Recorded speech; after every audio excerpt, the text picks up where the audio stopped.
अस्सलाम दोस्तों मां अॼोके वीडियो में मां तव्हांखे सिंध यूनिवर्सिटी में 2023 जी एडमिशन फॉर्म जे बारे में ॿुधाईंदुसि त उहो कीअं फिल करे।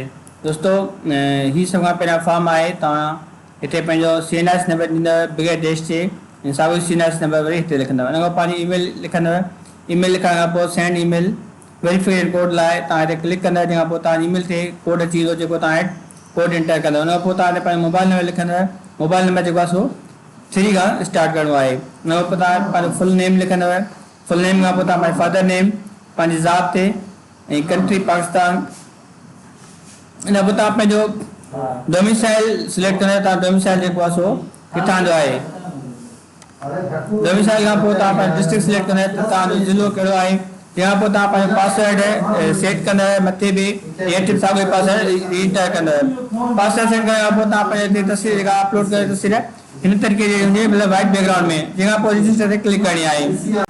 पहिरें पंहिंजो अकाउंट ठही वेंदो। हुन खां पोइ पाण लॉगिन पे ते ईंदासीं। हिते पंहिंजो NIS नंबर ॾींदासीं ऐं हिते पंहिंजो पासवर्ड ॾींदासीं। NIS नंबर डैश खां बगैर ॾियणो आहे। रजिस्टर थियण खां पोइ पाण खे हिते प्रोग्राम चूज़ करिणो आहे त तव्हां बैचलर में एडमिशन वठणु चाहियो या मास्टर में। मिसाल तौर ते पाण बैचलर जो फॉर्म था भरियूं त बैचलर ते क्लिक कंदासीं। यूनिवर्सिटी ऑफ सिंध जामशोर में या यूनिवर्सिटी कैंपस नौशहर फिरोज में, तव्हां जंहिं बि इन मां यूनिवर्सिटी में फॉर्म फिल करणु चाहियो त उनजे साम्हूं अप्लाई नाउ ते क्लिक करणी आहे।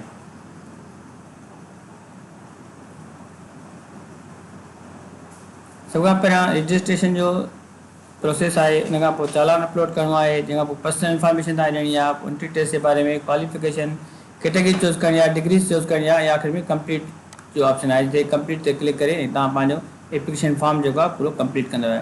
वीडियो जी लिंक जेका आहे हिन वेबसाइट जी उहा मां वीडियो डिस्क्रिप्शन ॾिनी आहे, जिते तव्हां क्लिक करे ऐं वीडियो जी जेका वेबसाइट आहे उन ते अची सघो था।